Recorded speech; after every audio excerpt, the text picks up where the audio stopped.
Hello, wherever you're tuning in from, welcome to the Investors Corner, where we explore hidden treasures. My name is Tech Stephen Ugut, and today with us is not new to the program, is a contractor by the name Simon Tor-Lueth, who owns Simpton Deet Company Limited. He's here to tell us more about his businesses, how he started, and tell us more about how he's doing his things. But before we go into the interview, let me just give you a brief insight about who he is and what he does. Watch and enjoy.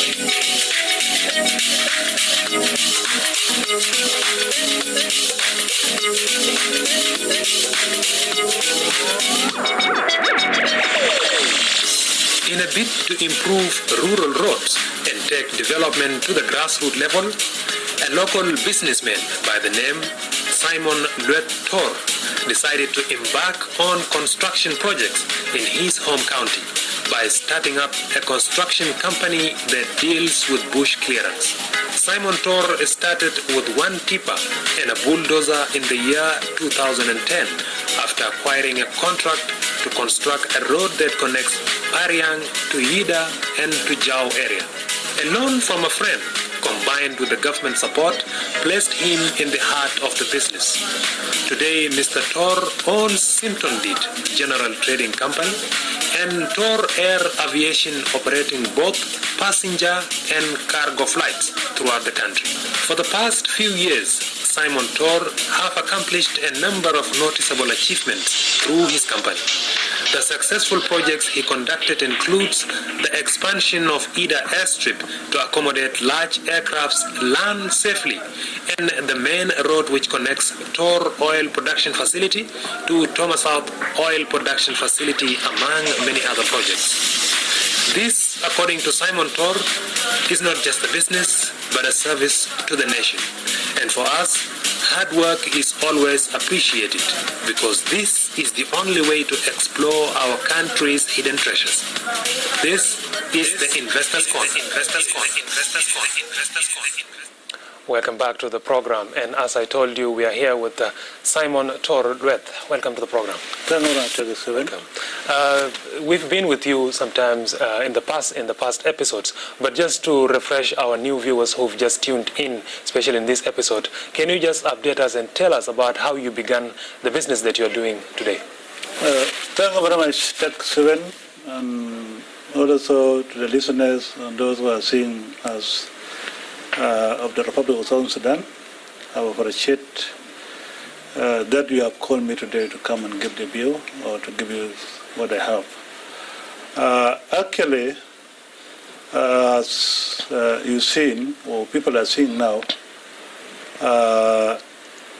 it is the policy of the government to give the guideline to either or any business that within the country to be monitored, or you can appoint like the Minister of Road to follow up his work, wherever we have been given work, to follow up the work, how you have gone, and what are the difficulties. Mine, today, I'm still recommending to the Minister of Road to put more policy whereby we can be able to send for our own, whereby we are going to create what we don't have, or how we are moving, what we have done last year and what we are going to do this year. It is the policy of government to give the guideline with the contract for the road, which we, like somebody like me, have been specialized on road construction. You told me last time that you started this company in the year 2010. How do you describe your progress since then until now? Yeah, much. I say today I'm very far from where I sat in 2010. Today, as you see the site, we are progressing, and I hope I will do more than I done now. 2016, I will do much than what I'm doing now.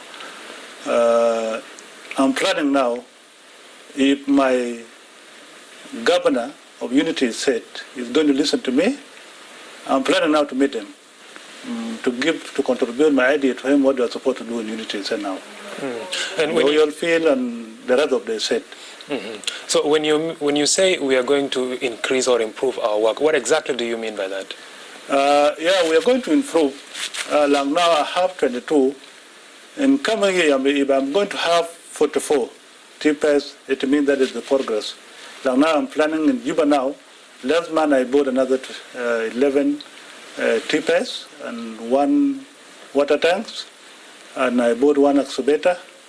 And I hope before the end of this year I will get another equipment, so I can be having what I'm supposed to do in the end of this year. Because I'm preparing myself to work. Just recently you were in Pariang, which I understand is your hometown. Tell us about your trip or your visit to Pariang, and what exactly did you do? It was that I was given order by giving some contraction from Pariang to Tomosos, Pandakwach, where our posts are based now in the border. And I cannot say the border is the inside of my county, but the policy government say now it is where we are sending now. Our posts are there. So I was given urgent order to repair the road from Pariang to Pandakwach, which I have done now. Yes. Okay. How will you describe the progress of the work that your company was doing in Pariang? How do you describe it? Yeah, I'm very proud to my field manager and the engineer, Simon Mailwag Mijok.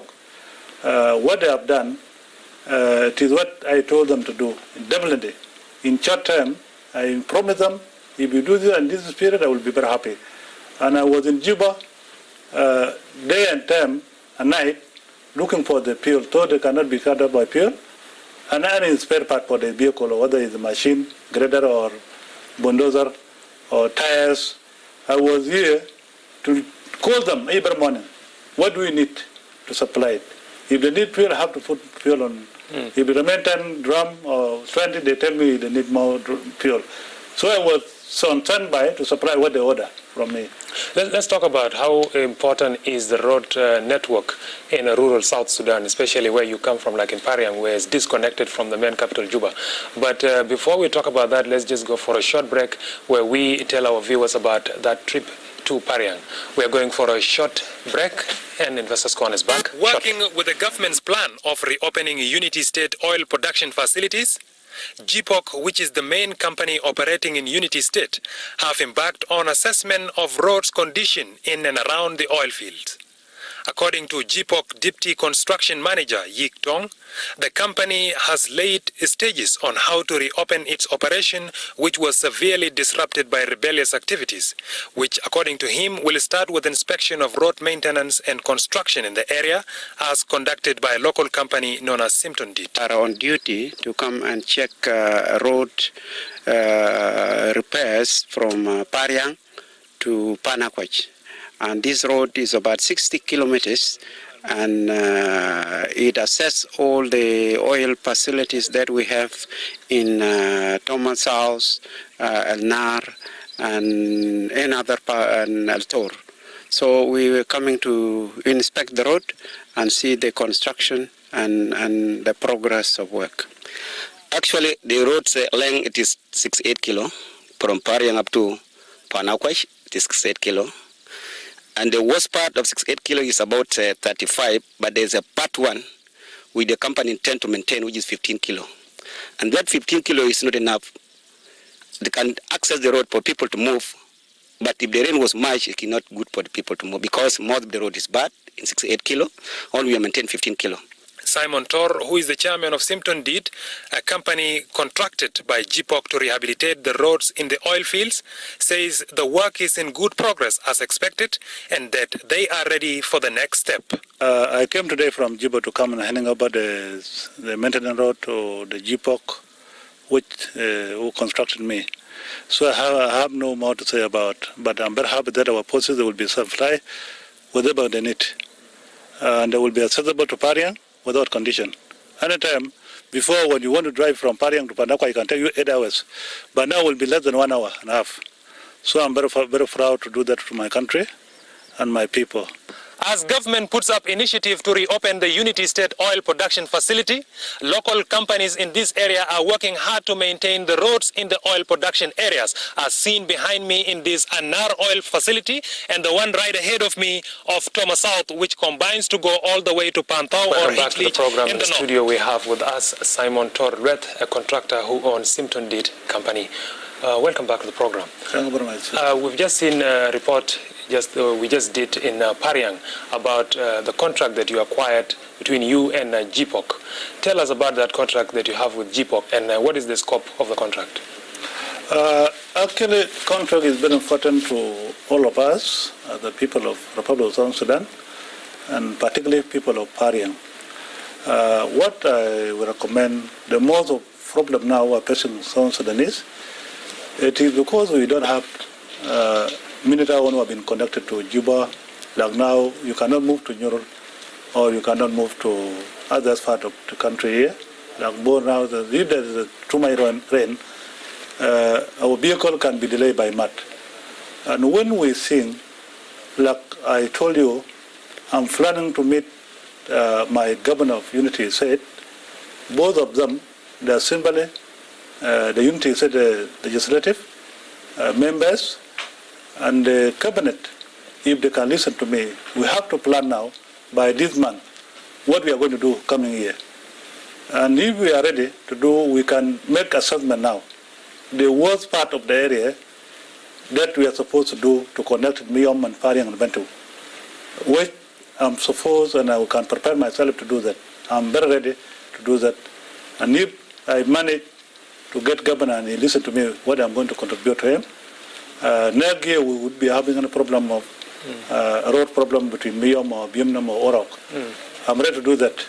Also in that report we've seen that GPOC, which is the company operating in Unity State, especially Pariang area, in the oil facilities, with a plan, with a call of the government that they are going to open up Unity State Oil. I know you may not be able to speak on behalf of GPOC or on the government, but as a company, what do you think is the benefit that will come from the reopening of that oil in Unity State? There is two main things, as you heard about the refinery in Unity State. If our government have a quick plan to repair the refinery that will turn it back so they can produce, I hope our people will be very happy in the whole country. The most effect now it is because of diesel. That sometimes diesel disappear, and sometimes we have problem of hard current. And if we can follow it to make our own policy because of economic, this oil it can do so many things. It can maintain the value of our current, whereby you can sell that local fuel to Ethiopian and Uganda and Kenya. They cannot go to Dubai and bring the fuel there, instead of taking our fuel here, even Sudan itself. So what we are supposed to do, if we want to move quick, what we have now in our country, you can make time its budget in Uganda 2 times. What we have now, what we are crying, we out of finance crisis or whatever. It is that we don't believe for what we have. And if people come together and we plan, we ask ourselves what they are supposed to do, we can prioritize what we are supposed to be put and what is next and what is number 3. So we target those priority. When we target those priority, we can maintain this problem of saying that we have crisis. We will get into shortage of fuel also shortly. But as I was asking you earlier, the issue of road network in the country, and you being a contractor who deals in roads, and you are also from a county which is disconnected from the main capital, Juba. What do you think people like you, a contractor or businessman like yourself, are supposed to play a role in that? Okay, that is, for me, what I suggest, if these 3 state governors or 4 of them, start from Rumbek, Warab, and Unity, and Western Barkadal, if they came together with their own assembly, they said, to ask what they're supposed to do. You know, before May coming year, we won't be having a problem of road. So we can target it, the worst part it. From Juba up to Rumbek, we can see the worst part, what are supposed to be repaired. And you know, we don't need much money to be given to contractor at one time. If government managed and the Minister of Road team up with these 4 governors, put up a plan, that's what they're supposed to do. We can give them and ask us what is supposed to be done. Also, they can go back and see the contractors, the number of contractors to build, and then also will go down to select those who have capability to do the work. And then even money, if you are receiving 1.5, that you cannot be disconnected from supplying the spare part or buying tires, paying the salary, the drivers. You know, you cannot give somebody, in the end of the month, you say that you are going to win me. You know, it's a business. Like now, we work until 7. We promise even Sunday after prayers. If somebody is interested to put more trips, we pay overtime. We give them apart from the salary. So if you work from 6 to 7, that we calculate that hours, and then we pay them against those 2 hours. That it will encourage drivers to work too hard. Even on Sunday, after prayer, they come and work. And then we are paying them overtime. So we can set a budget that Unu can repair the road from here to Nurul, and then we start from Nurul to Rumbek. From Rumbek we go to Wow, and from Wow we go to Rock. And then from Unity State, we can set, myself, if I can promise the government of Unity State, I'm going to repair that road up to Jakwach. I can manage because I will not put the damage, it's not a new road, it's a whole road. But some part are worse, and some part, we can do this here, we select the worst part in the road. So we cannot be disconnected of supplying our people, or we cannot be disconnected by rain. How about the negative voices or the critics rather, who will say that since a businessman like yourself, who is also involved in aviation, in the airline industry, where you're hiring planes, cargo planes from Juba to Pariang, who would say that you might be reluctant with the permanent road that will connect Juba to. What will you say to that? Actually, it was my wage. It was not my wage, and it was not in my vision to have a cargo plane. But I do it because of condition. Like I told you last time in the first interview, I was doing that because it was no means of reaching to Pariang. Even those who are sick themselves. You were no way to supply them medicine. But now we do it conditionally. And if we have road, we will stop this one of cargo. You know what we are taking in aircraft is not much what lorry can take. The lorry can take much than aircraft taking. But we are doing it because we have been put by condition. That to rescue that community, as you've seen by yourself. You cannot reach anywhere. No road and nowhere. At least we do it relative to the solution.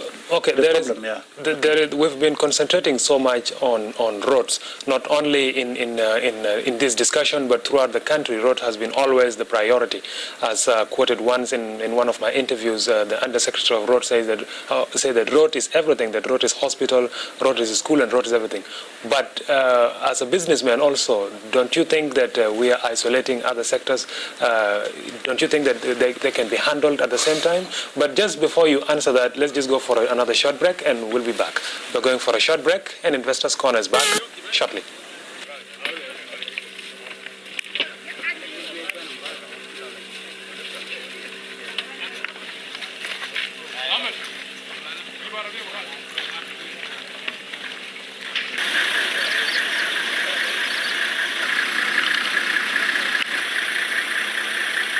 Anyway, the worst part.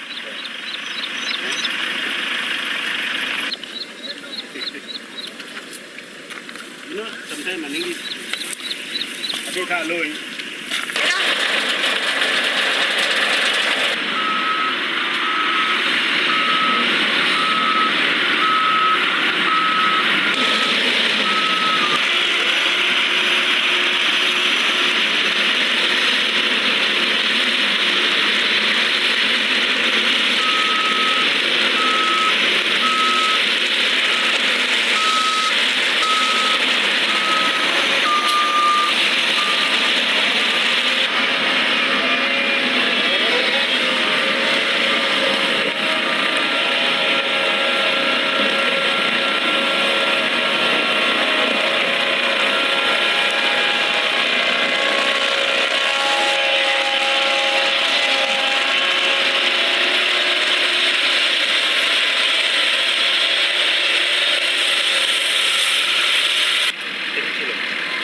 They were not being maintained for the last of 3 years.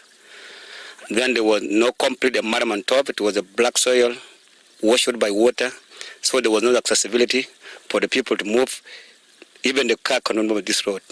As a company, we signed a contract with GPOC this year on 11 August, and we start as much as we signed the contract, we did not delay. We managed to do most of the part, which is 13.5 kilo, and the length of the road, it is 68 kilo, up to Panakwash. Because where I'm standing now, it is 46 kilo. And then from that 8, it is 12 Welcome back kilo. to the program. And once again, we are here in the studio with Simon Torbeth. Welcome back. Thank you very much. Yeah, as we've just seen also from that cutaway, the work is just still on the road. And I was saying earlier before the break that road has always been the priority.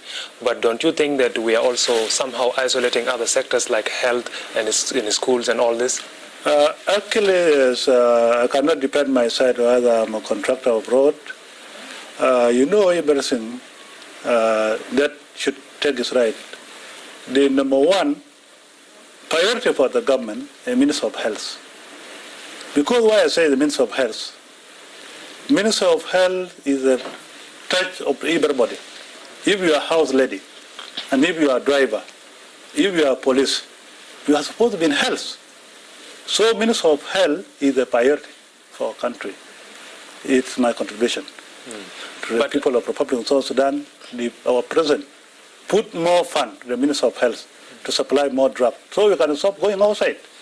If you have the good clinic in Warap, also in Tony and in Rumbek or Bentu, if you are having good health, good hospital, we have the old equipment, we can stop coming to Juba. That we can be treated there. Everybody can be treated from his own side. And since you are Minister of Health is number one. Since you are picking health as a priority on your side, did you as a businessman try to invest in health in any way? I never invest, but I feel by myself, if I have malaria, I cannot work.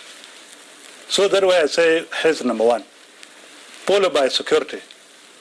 So if somebody is sick and you have been treated quick, if you are a driver, imagine, that driver can carry 10 people to Rumbek. And if you see that 10 people will be suffered. So I wish everybody, whether you are a house lad or you are a Atala, Masalan Porters, or Dorfadura, you need to be in health. So you can work 24 hours. So I thought myself, Minister of Health is number one, not Minister of Road. But since your specialty and your concentration has always been on roads, I think we'll have to now leave the other sectors because... Yes, yeah, now let's go back to roads again, because that's what you do. What do you think that the road that connects South Sudan to the North Sudan, especially from your area, from Pariang, if that road is to be connected, what are the benefits of that road? There is a benefit of road to can encourage my luck now in Jau is one of the Payam in Pariang County. And that if there is a road, people in Jau cannot think that they can come in Pariang and sleep. So everybody can go to Jau and say that at the end of the day, you can come back to Pariang if there's a good road. So it is in my plan, and I'm not going to call the governor or deputy governor or minister. It is my plan with the commissioner. That how can we connect the whole Payam, the Pariang headquarters. It is my work. And then I can call upon my community what report we can do to connect the whole Payam to Pariang headquarters. That's my priority. And I have mine to contribute. If they told me you do this, like now, I can say priority is Jau. Let me take road to Jau. So if I go and, Jau, Pariang is almost 40 minutes by driving. But in Bar Road now, you can take 1 hour and a half. As I told you in Pandakwaj, before people start in the morning, you reach Pandakwaj in the evening. But now it's only 1 hour and 20 minutes. Okay. It is the benefit of the good road. Good. Also, let's hear about the challenges that is facing businessmen, especially in like contractors like yourself. What are the challenges that businessmen like yourself are facing? Yeah, I can comment about what we are facing as in facing the term of contractors when the contract has been given out. I think the policy of giving contract out is very weak, or by Minister of Finance or Minister of Road, or even Minister who giving the contract out. Because, why I said, those who are holding money now, it is those who don't have idea to do, what to do. Like now, many companies, they are making political supporters. Imagine I can go and take hashtag the minister to help me to go and look for a contract in Minister of Finance. You can go in Minister of Finance, he's a minister, don't you pay this company? And those companies, most of them, they don't have idea to work. As I tell you, take, if it is me today, these vehicles are called B8, they should be banned immediately because they are not benefiting from it.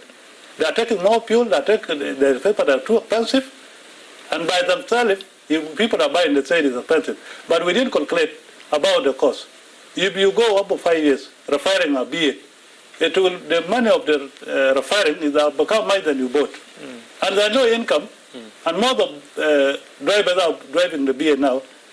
Most of them, they don't have house. How can you buy a vehicle without house? Okay. So this is the policy of government to ban the B8 because we are not benefiting from it.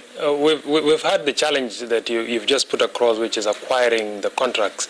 And also there is a criticism that goes with that most business people in South Sudan are actually not investors. Like one of my friends told me that there are very few investors in South Sudan because most people in the business industry are middlemen who rely on contracts. When there is no contract, they are as good as out of business. What do you say to that? Yeah, not because we don't have middle. It is because that policy is not clear. If our policy was clear to target what they are supposed to do, you are not supposed to be given contract when you don't have margin equipment. That's what I was telling you. It is the work of Minister of Road to go around the whole country of South Sudan, seeing who is having equipment for the road. And not, if you have been given a period, you are supposed to follow that period. Minister and the Undersecretary and the Deputy Minister to follow all those things. And then what I suggest also, like when we are going to construct from here to Rumbek, that we should involve MPs from Terkeka and from Werial, from Unit themselves, and Wak until we reach Rumbek. That MPs, they should be members of monitoring the contract, what they have done, and how much they have been given out. And then they have to know what is the price of the drum of the diesel. And if you have been given 1 million, you have to sit down with those guys, you give them how you spend that budget. But another, if I have been given 1 million now, I will go and get 500 myself and buy a B8. And no follow up. Then people take the money now, people want just lacking. It is because that is the weak policy. And if they are listening to me wrong outside, like Minister of Road now, they should be very bitter because I'm telling you the weak policy. And I will still repeating that one. If you call me, I will tell him how it's weak. Yeah. Okay. What about the people who would say that the businessmen and contractors also in South Sudan are known to be, their companies are known to be in briefcase and that they don't have a fixed place where you can actually get to locate them? What do you say to that? Yes, as I told you, those companies in briefcase, they are brothers of ministers and they are brothers of MPs. Where they can go to minister direct and they ask for a contract to be given. So you have to get something. So they are not worried.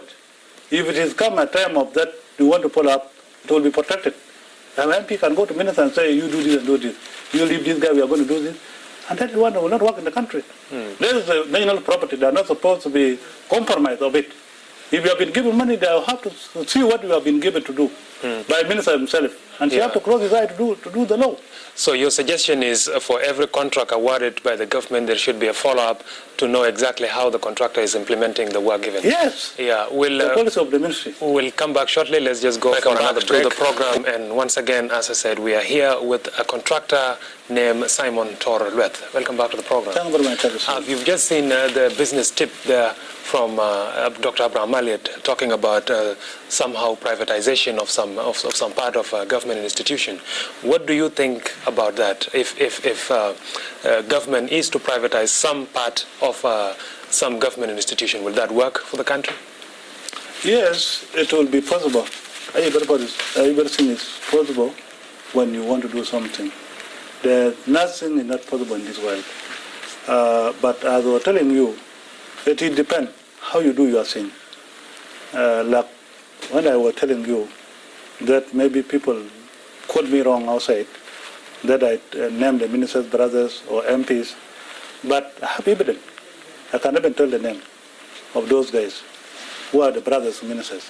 And they're not doing anything. They're driving the good vehicles, and they're not doing anything. Yeah, away from that, I was asking about if some government organizations, like for example the hospital, if the hospital, half of it or a quarter of it, can be given to private business people so that they can run and build some things in it. It's already there.